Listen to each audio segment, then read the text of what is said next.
I got 6:30, so we will call the regular board meeting of school trustees to order.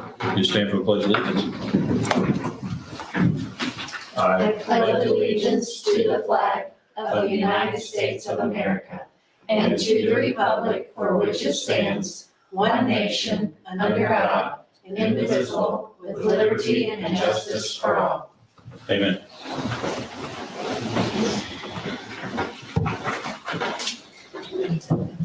Okay, adoption of agenda. It's recommended that the agenda of the July 14th, 2022 regular meeting of the Board of School Trustees be approved as presented. Motion. Second. All in favor? Approval of minutes. It is recommended that the minutes of the June 16th, 2022 public meeting of the Board of School Trustees be approved as presented. Motion. Second. All in favor? It's recommended that the minutes of the June 16th, 2022 regular meeting of the Board of School Trustees be approved as presented. Motion. Second. All in favor?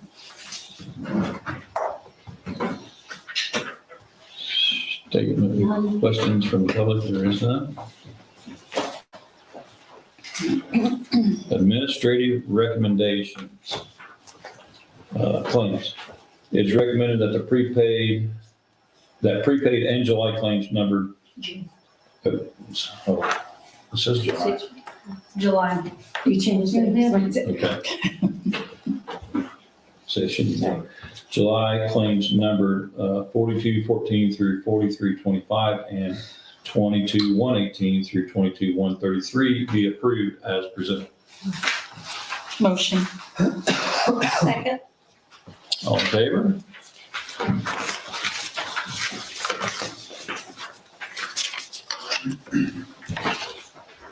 On to personnel. It's recommended that Madison DeRolf be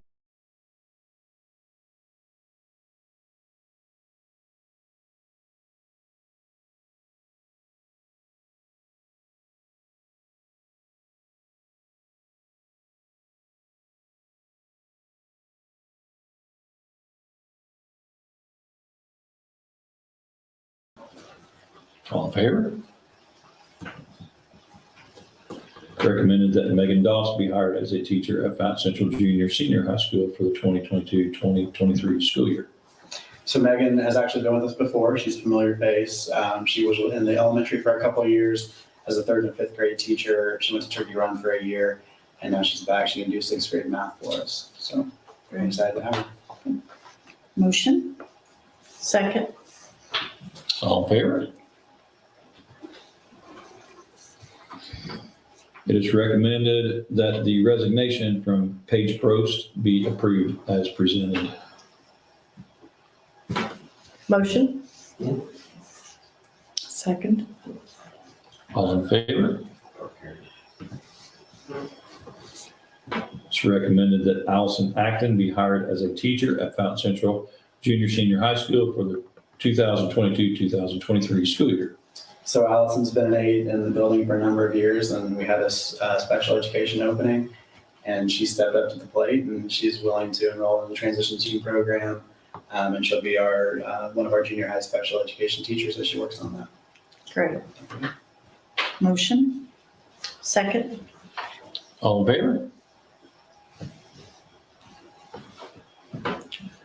It is recommended that Leanne Shropshire be hired as a teacher at Fountain Central Junior Senior High School for the 2022-2023 school year.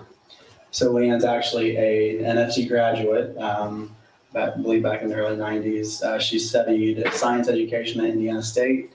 She worked at North Vermillion for a couple of years, Covington for a number of years.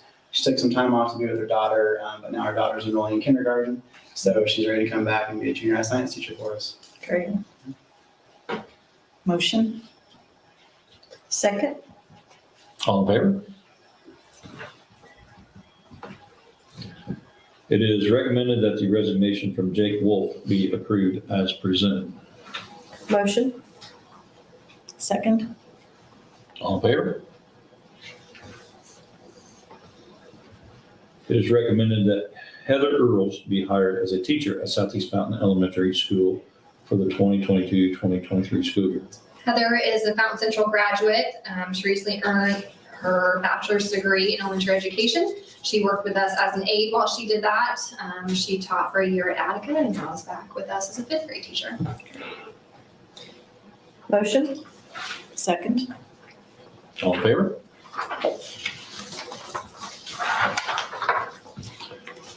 On to quotes.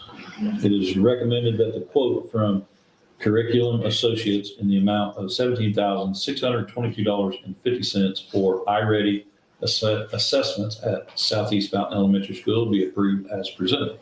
We have a formative assessment grant from the state that funds these assessments. Not only do they serve to help us monitor where our children are at the beginning, middle, and end of the year to monitor that progress, they're also an approved assessment for the state mandated dyslexia screening that has to be done for K2. So these assessments are paid for by a grant and serve a dual purpose for us. Motion? Oh, go ahead. Second. So Crystal's first, Okay. Crystal first, and second. All in favor? Bye. You think there's only three of us, we get this right. Yeah, it's gonna be one or the other. It is recommended that the quote from TLF in the amount of $3,800 to provide a structural assessment of the pool roof at Fountain Central Junior Senior High School be approved as presented. Normally, this is an amount that I would not have to have board approval to do it, but I also want the community to know that we recognize that a lot of work needs to be done in our pool area.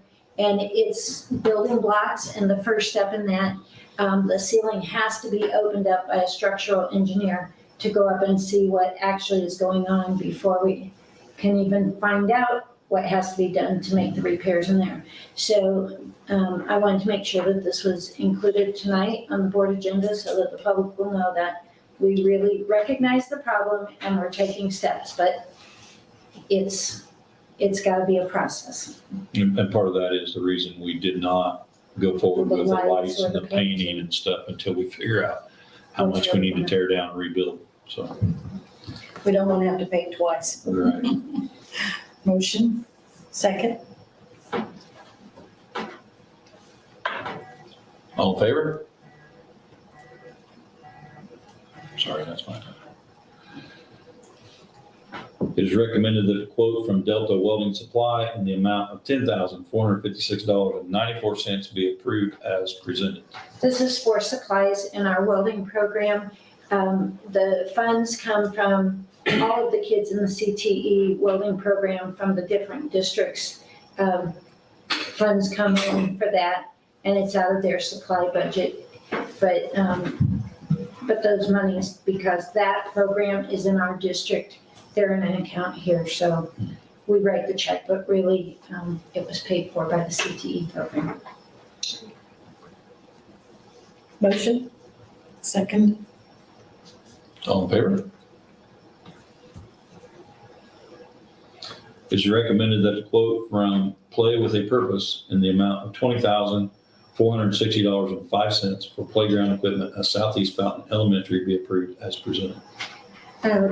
Late last winter, we were given, we received a grant from ARP funds for special education students. And that money had to be used that somehow would benefit them. It could also benefit other kids, but it's primarily focused about that.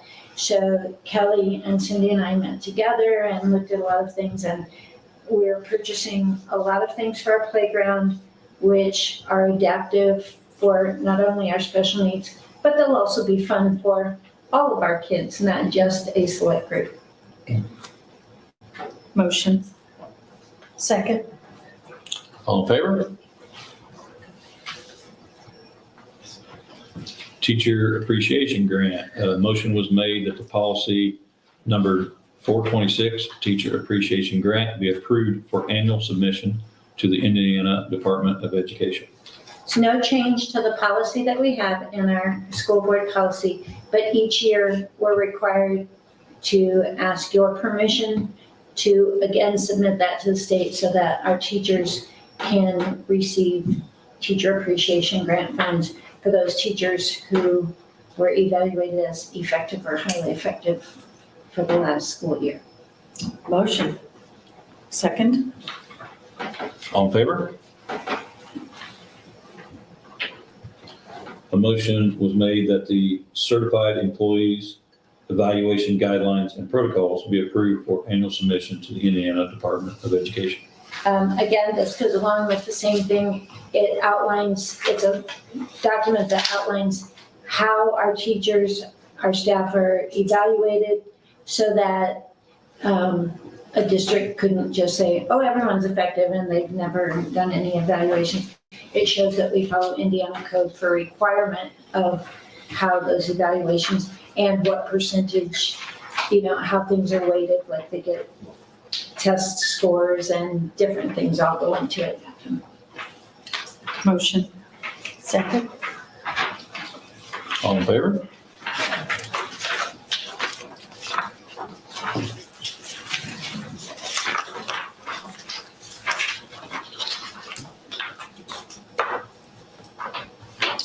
Handbooks. It is recommended that the changes to the Southeast Fountain Schools non-certified handbook be approved as presented.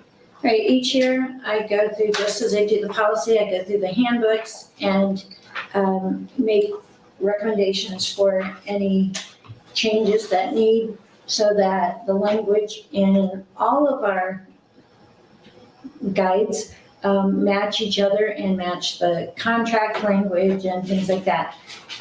So the changes that I'm recommending for our non-certified handbook, on page 4 under school bus drivers, it said see addendum B, but there were no addendums. So it now says see the transportation handbook for guidelines and expectations, because we made and approved a specific transportation handbook last year. The next changes,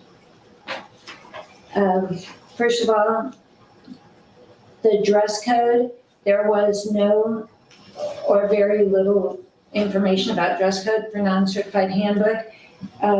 So I made it match what's in the other, with one exception, and I'm just going to read the new code. It is the expectation that all staff will dress in a professional manner. Business casual is standard, in which professional manner is measured against. Building administrators may designate a Jeans Day or Spirit Day. Changes to the schedule, including delays, do not cause the dress code to be excluded. It shall be understood if a school event with the community attendance coincides with a dress down day, professional attire should be worn. Some employees, this part is specific to our non-certified, some employees by nature of their job responsibilities may be permitted to wear jeans daily. So our maintenance guys, it wouldn't be appropriate for them to wear their nice clothes to be doing some things they have to do, for example.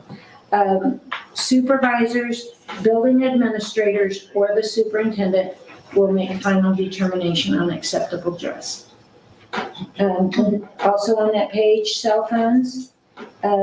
This tied into our cell phone policy that was in existence, but it had not been spelled out in this handbook.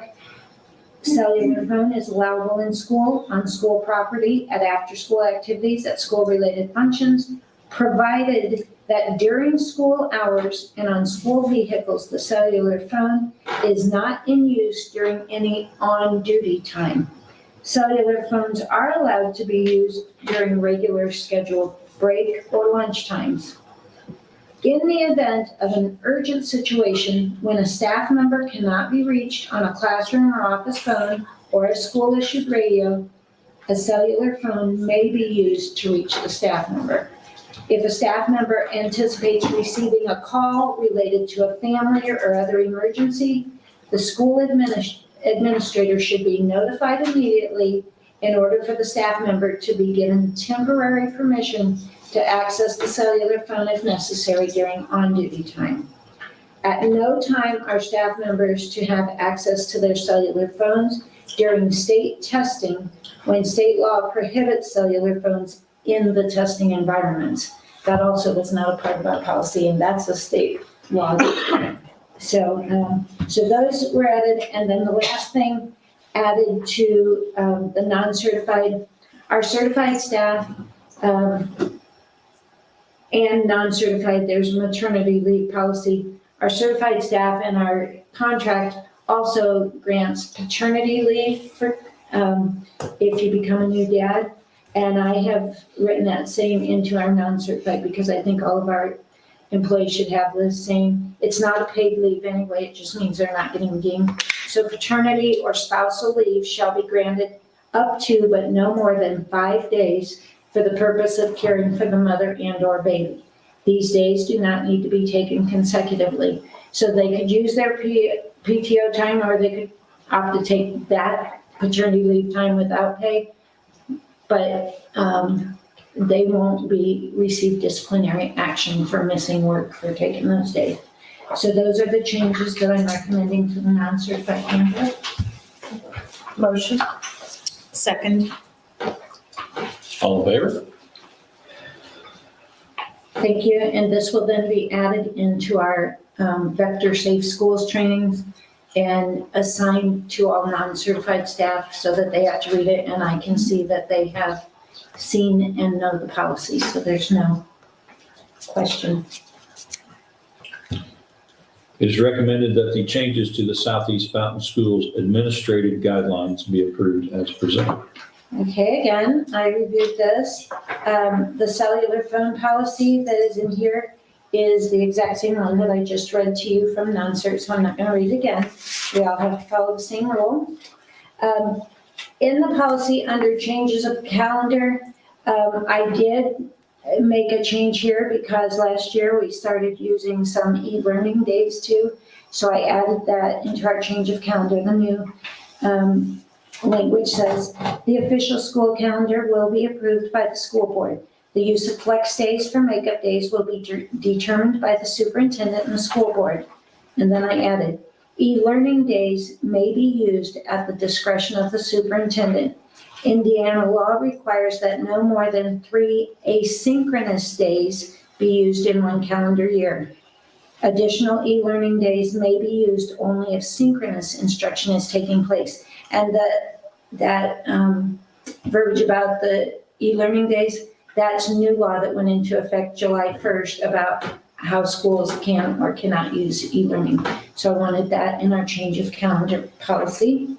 Paternity spousal leave, the same thing that was in non-cert. This is the language that's in the collective bargaining agreement with the teachers union, so I wanted it spelled out in here.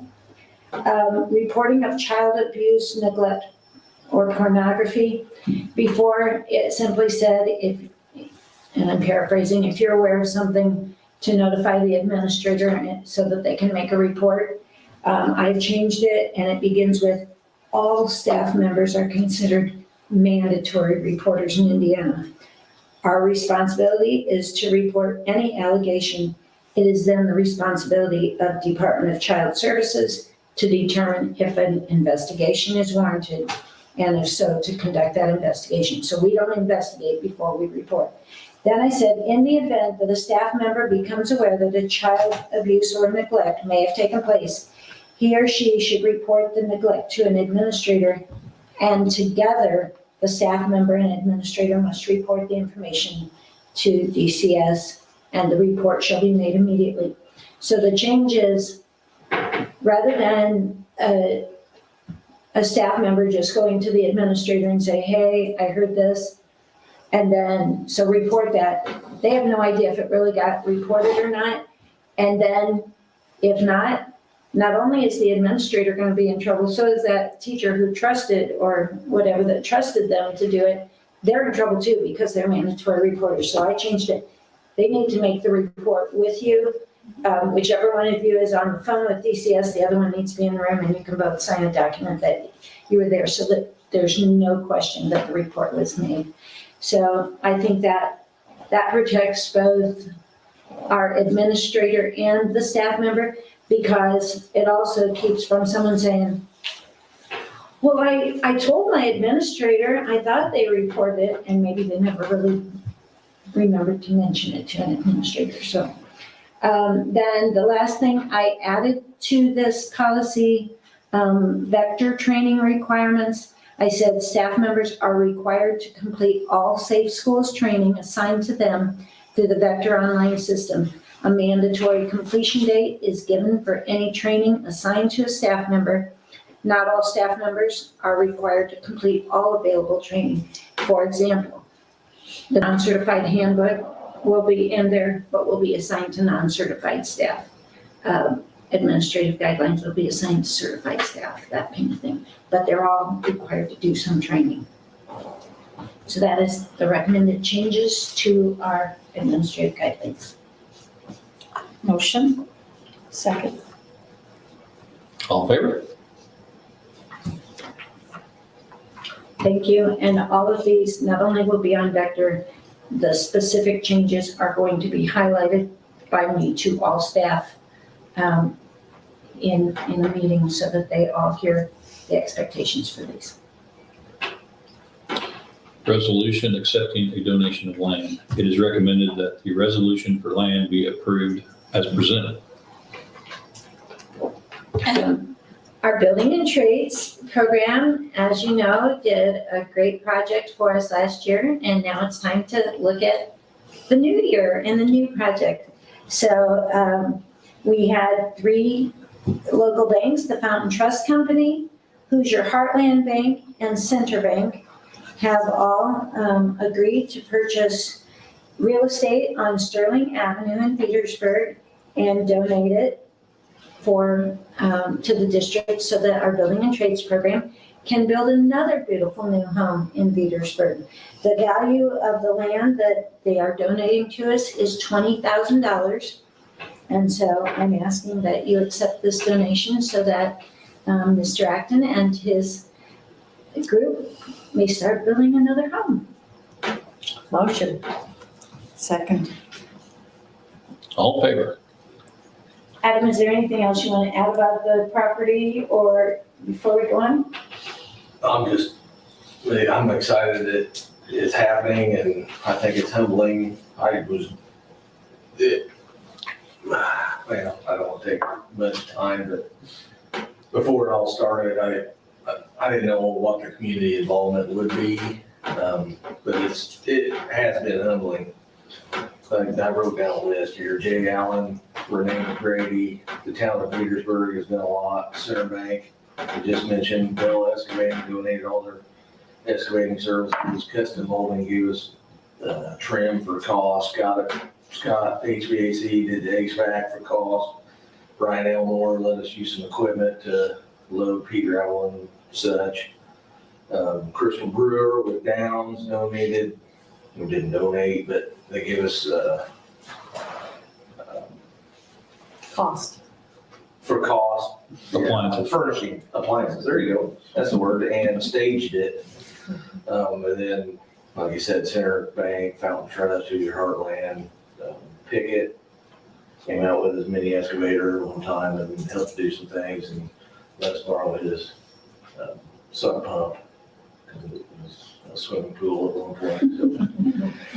So it's pretty much anybody I've asked to help, they say, yeah, if it's kids involved, they sure.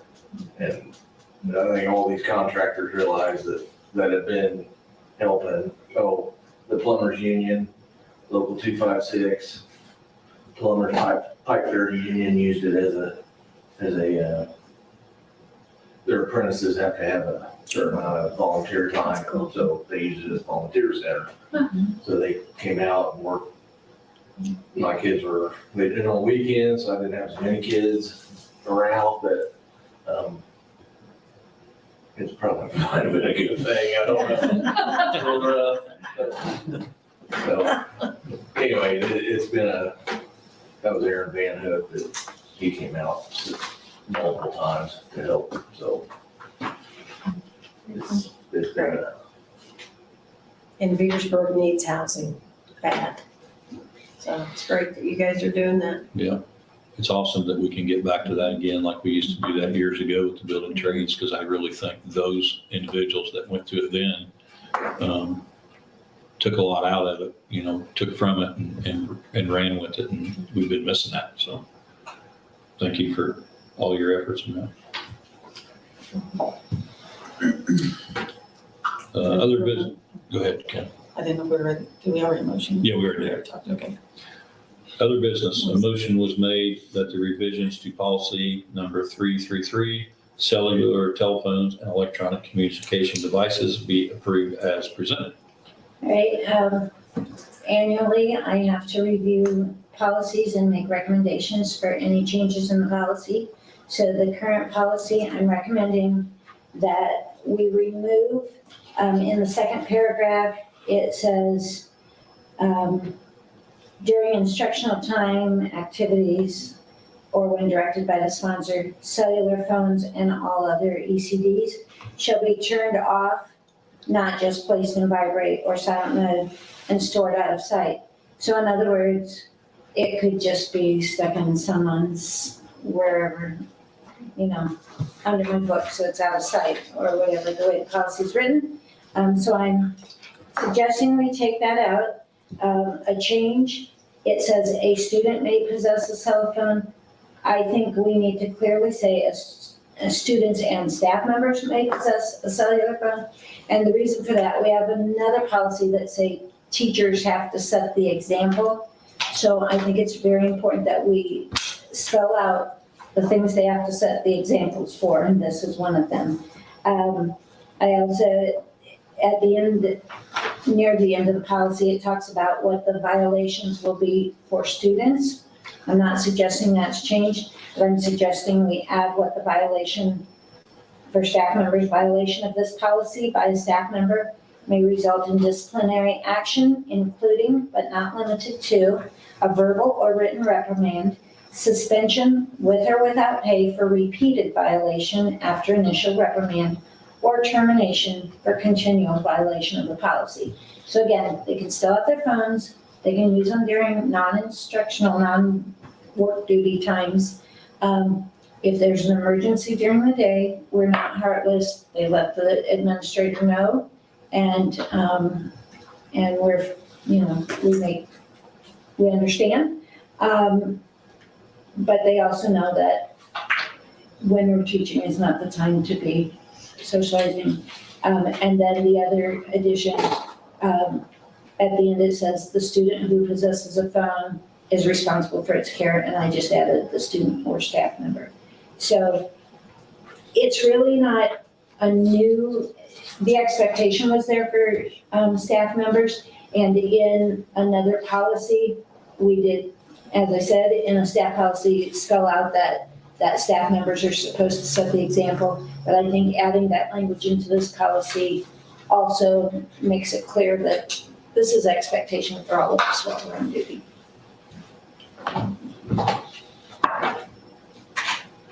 Do I have a motion? Motion. Second. All in favor? It is recommended that the superintendent initiate the procedure to amend the 2022 bus replacement and order only one new bus for this year. Okay, each year, as part of the budget process, you're presented with our capital project and our bus replacement plan and the budget. And in general, Southeast Fountain usually purchases 2 new buses each year, except the year that we get to the mini buses, then we can do 3 because they're a little less costly. So some changes that happened this year after you already approved for 2022. Number 1, with our decreasing enrollment and a resignation of a bus driver, we felt that we could combine some routes and not have overcrowded buses, but have a little bit of savings there, because there's not like a lot of people out there clamoring to be hired for a bus driver anyway. So it allows us to use our existing staff and our existing buses. So having one less isn't going to impact from that standpoint. Also, the other side of this is our fuel storage is currently in an underground storage tank.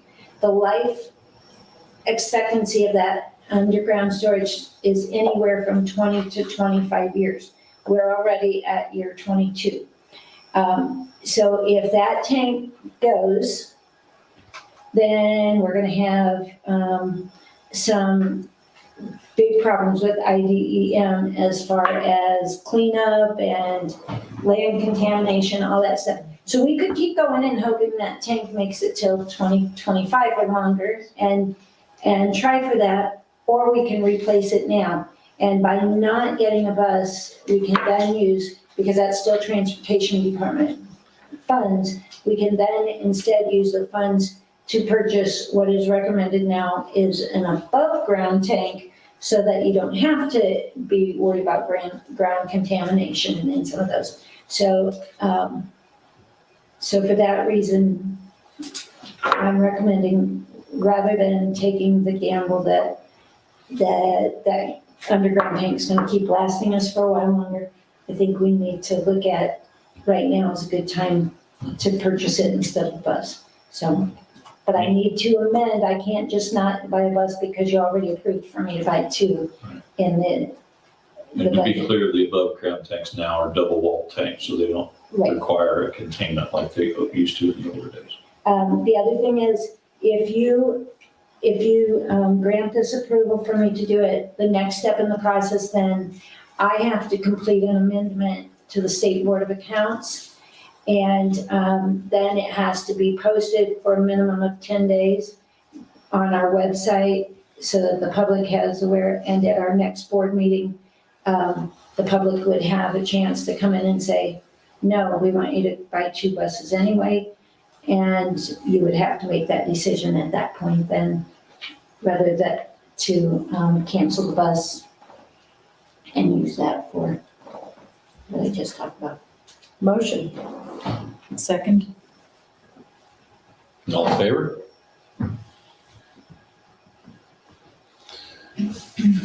It is recommended that the property located at 101 West 7th Street, Petersburg, Indiana, 47987, which is owned by the Southeast Fountain School Corporation, be sold through an auction process with a minimum acceptable bid of $170,000. So the way Indiana code works for school-owned property, and that property was donated to us last year, and then we improved upon it, and by we, I mean Adam and his team.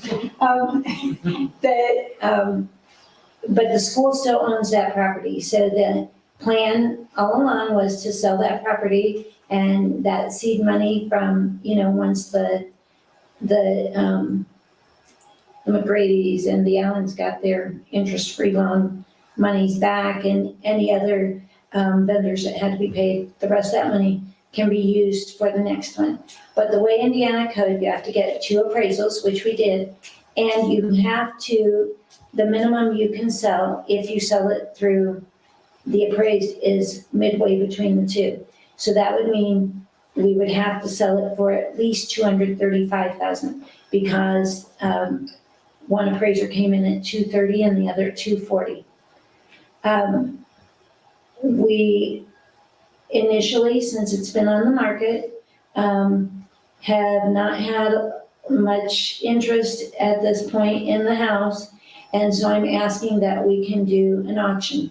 Now, since I put that on the agenda, just today I found out that there are a couple people that are interested, but they're still not at that $235,000 level. So the other thing that the state allows us to do, if you say that, give me approval that we can do it under a property auction, we can still set a minimum acceptable amount. So Tanya Grimes can't come in and say, I bid $1 and someone else outbid me for $2 and buy a brand new home.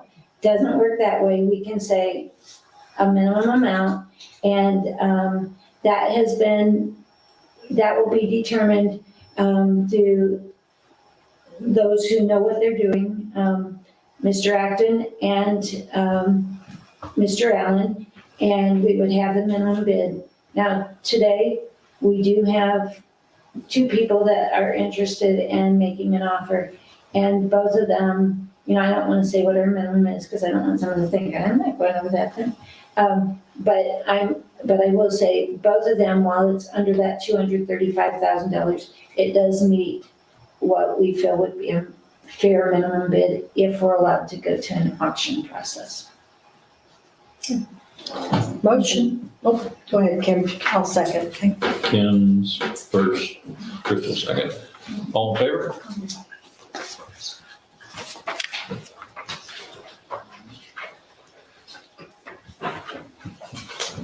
It is recommended that the revision to the building/facilities utilization form be approved.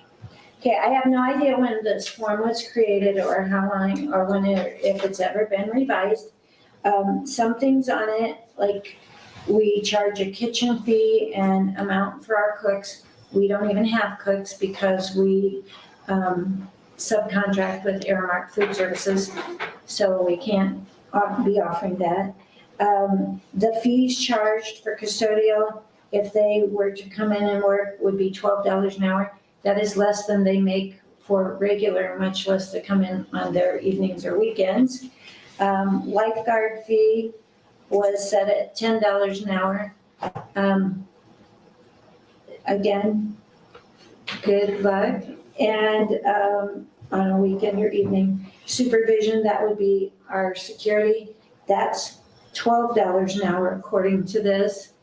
And I'm pretty sure you're not gonna find a security guard for $12 an hour. So I think that all needs to be adjusted.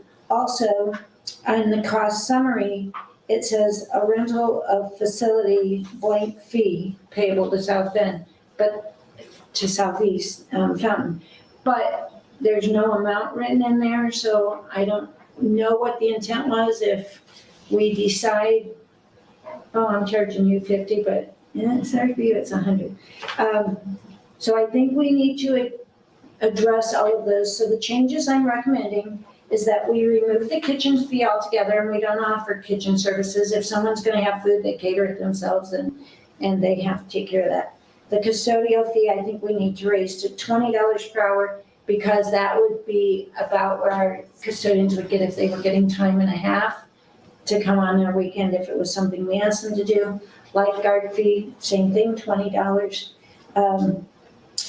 Supervision or security fee, I think it needs to be raised to at least $40 per hour. And the other change, I think we need to set a rental of facility fee of $50. That's not a refundable. They've still got their $25 deposit that they get back when they give us the key back. But the $50 is the fee. And there is nowhere else that you can go and rent a facility for $50. Now, in our board policy though, it wouldn't change or usurp that staff members or board member does have access to those facilities and can use them. They would not. This is for if we're renting it to an outside source. And for those that are already set, because we have some coming up, some people who have submitted this form, we're not gonna go back to them and change. So this would be moving forward, anyone after today, if you approve it, that seeks to rent our facilities. Motion. Second. All in favor? Thank you.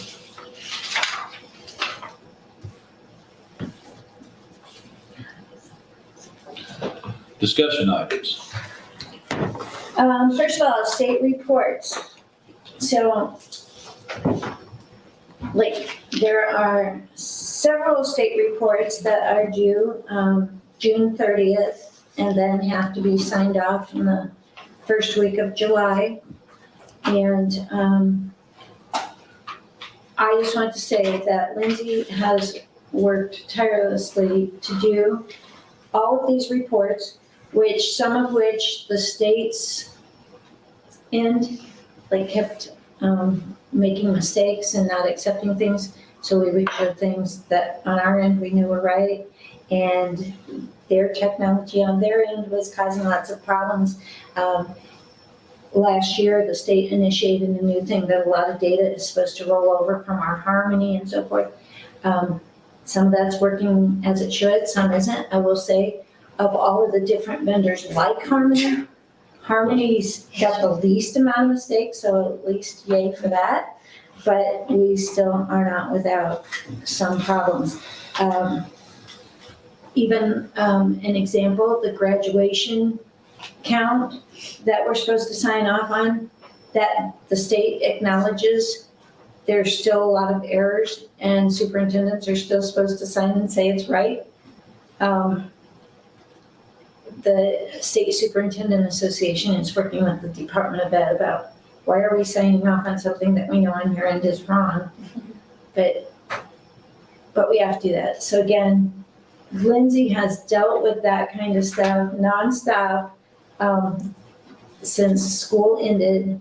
And I just want to thank her because every single one of our reports got submitted and signed off on time because of all of her due diligence, so. Great job. Thanks. Learned a lot.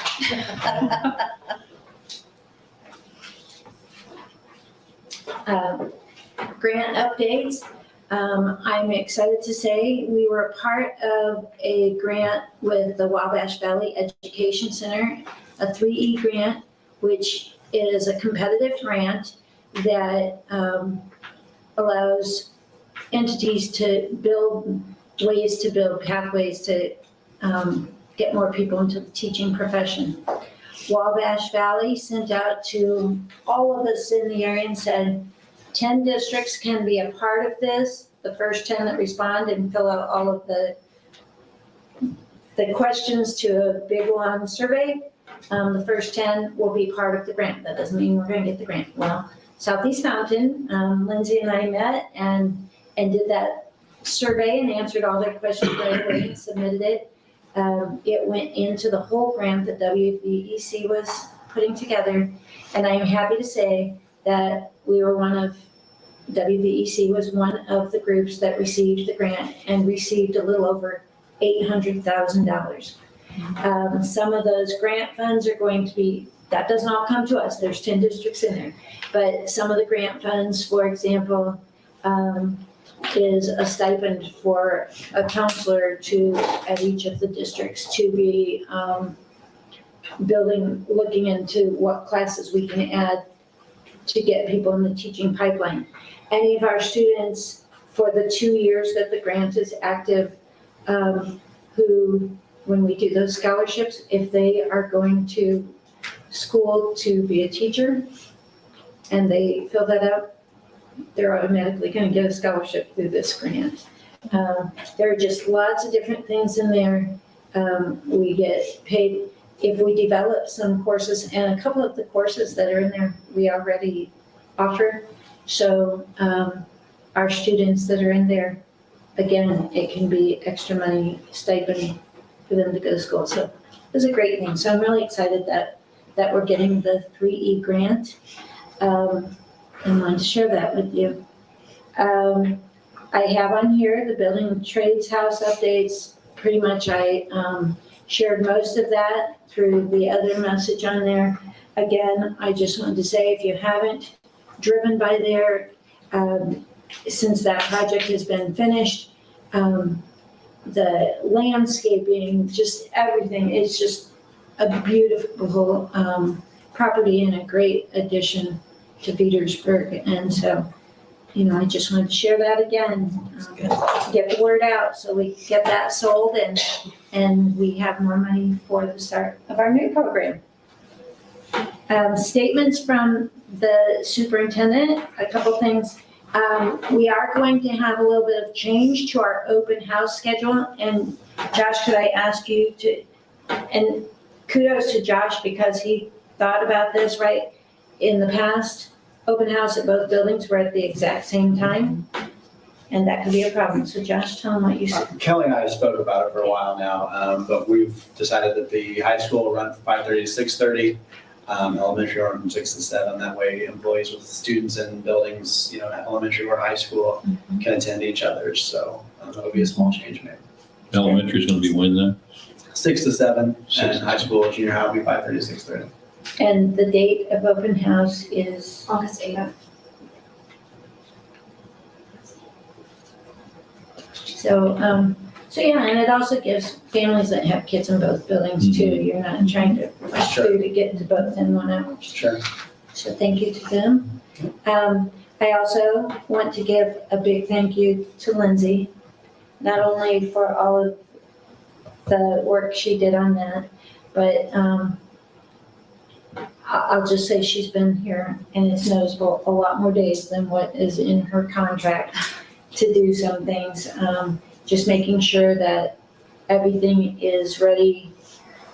You know, she does all of our textbook things, she does all of our state reporting, the grants, a lot of our title grants, the pre-application, things like that go in at this time of year. So she's working, I don't want to say harder because she works very hard during the school year too, but as hard as she does when it should be vacation time for her a little bit. So I want to acknowledge that and thank her. I also want to acknowledge all of our summer team. You know, a lot of great things have been happening around this campus with all the changes that are coming with the sixth grade movement and all of the movement within the building that are connected to that sixth grade moving across. The changes in the other building connected to the life skills program that's coming in, the movement causing there. The changes, the normal summer things like the floors being stripped and all of that, you know. I was walking down the hall with Josh the other day and said, I'm so excited for, kids to come back in a few weeks. But I also am thinking, but please don't walk on the floors because they look so beautiful. So you want to make them take their shoes off at the door? Yeah, that'll be the new policy on it. But yeah, just all of those things, I'm just really excited with some things that people are going to see and experience when they come in our buildings. And so just kudos to all of those who are working around getting this done. We do still have more to do. You had approved landscaping. They will be here at the end of July to do some of that work so that our outside looks as great as our inside when we're ready to open the doors to people. So If you need someone to water those, Adam's really good at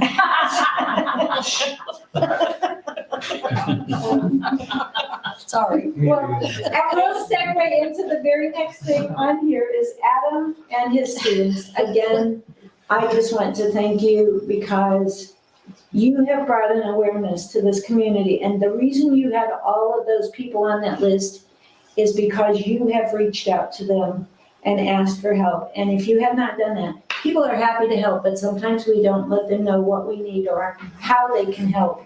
And so I thank you for what you have done, not only with that house and with your students, but what you have done for this district and community involvement. And I mean, I just can't say enough great things about how this has affected so many different areas. So, I just want to give my appreciation. Statements, concerns of the board? I don't have anything other than great job, guys. Keep up the good work. I want to thank Jake Wolf and Paige Gross for all that they've done at Southeast Fountain. We hated to lose both of those individuals, but wish them very good luck with what they're pursuing. We want to welcome all the new teachers and the teachers back that we had before. That's kind of says something about your corporation if people leave and then come back. Kind of says that, hey, this is a good place to work, and we appreciate that. With that being said, that's all part of our administrators, our staff, our superintendent, our teaching, teachers, all the non-certs. I think it's a good family atmosphere that we have here that makes people willing to come back and teach here and raise their families here. And that's what we're after. It's all about the kids and making it good for the kids. And Adam, I want to thank you again. Like Dr. Grimes says, you've done a great thing here, and I'm glad that we're back into doing those things. I'm a huge vocational person. I think not every kid needs to go to college. Some kids aren't meant to go to college. They're not going to succeed at college, but they need a skill to take with them to go out in the world and figure out what they're going to do. And those vocational classes are extremely important. And I think they're great that we're getting to do those kind of things for those kids, that they're getting to see a project ground up and then watch it be put on the market and be sold. That's awesome. Custodians and maintenance and the maintenance staff and the transportation and everybody that does the stuff in the summer that when school's not in session to get us ready for a successful school year. We thank everybody for doing that. And Dr. Grimes, we thank you for doing all the little things that you're doing to make our district better.